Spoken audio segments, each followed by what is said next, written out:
Hi there, Cosmic Family. My name is Jahriel in this incarnation, and in the video of the energies of the week, I explained how Venus, this planet that is associated with desires of the soul, relationships, and the things that we give value,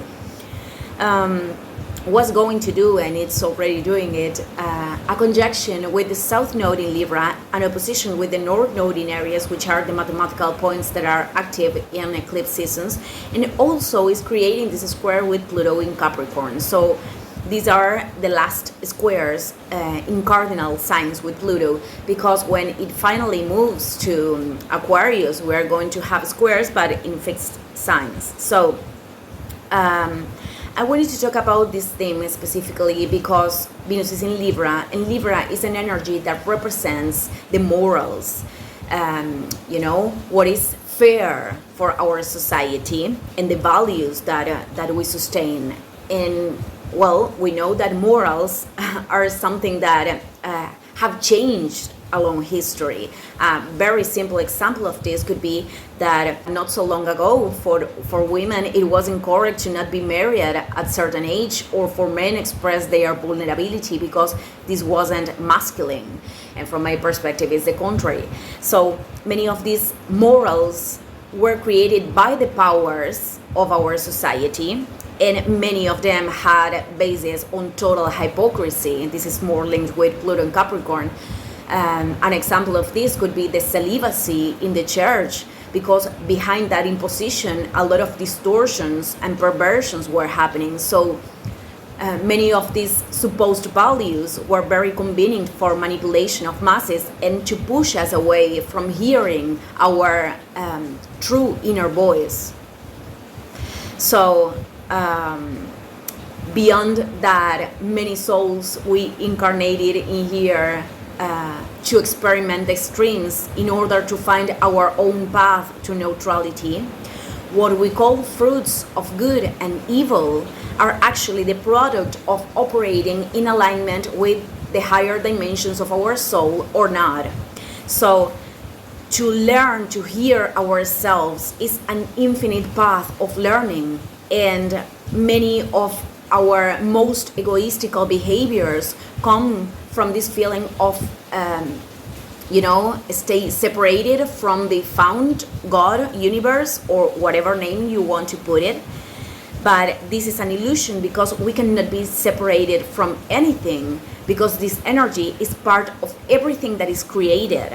And that is precisely the connection that we should work in to allow it inside of ourselves, not because this is an obligation, but because we can really create more loving and magical experiences, possibilities that we don't know right now. And we can also change all the violent and distorted behaviors in this plane. And in order to change, we have to accept with love first. And for many people, many things that are happening in this world are very hard to accept. And with acceptance, I am not ever talking about to conform. On the contrary, this is about opening ourselves to the possibility that even the darkest experiences have a purpose of light, and that if we can really learn about them and we can really change the patterns, we can stop to create those kind of fruits of suffering. So in that video, I mentioned this phrase that the moral cannot be imposed, and I wanted to get deeper in this because, for example, if a person is not stealing because the one thing that is stopping that person from stealing is the look of despise that others could give, the only one thing, probably that person is not understanding from the inside that the damage that is causing to others, it is causing that to himself or herself. And on the other hand, a lot of people could steal because they weren't shown with love other possibilities. But I don't want to enter in this. What I'm trying to say is that a person that is practicing to be aligned with their own higher dimensions of the soul, at the same time is practicing to act with love, not because that is what is right, but because that is what their heart is telling to them. And to recognize love is also a path that requires removing veils, because many times We could act from what we've been taught that love is, or what we think that love is, and not from a genuine recognition of that frequency. This is also a path of learning. And in many other cases, it is raining a lot in here, sorry for the noise.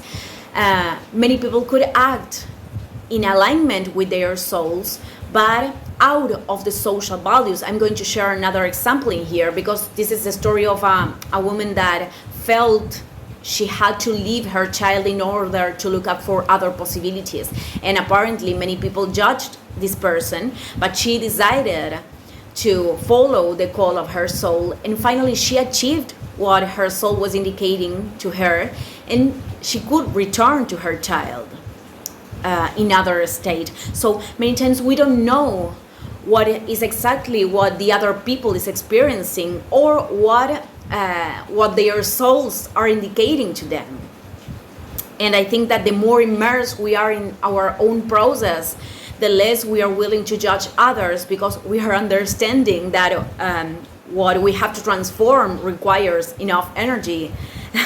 So I think that with this square between Venus and Pluto, beyond observing our patterns in the relationship with ourselves and the relationship with others, which are the same, I think it's important to put our intention in act and operate in alignment with our higher dimensions of our soul, and to descend that frequency to this reality without caring what others could say.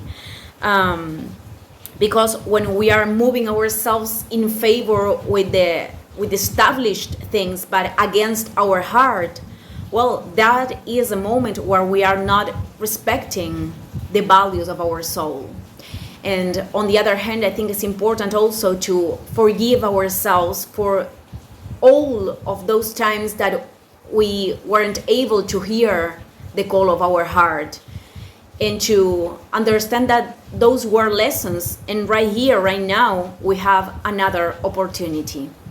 So I just wanted to leave this reflection today. Thank you, everyone, and see you in the next video. Ciao, ciao.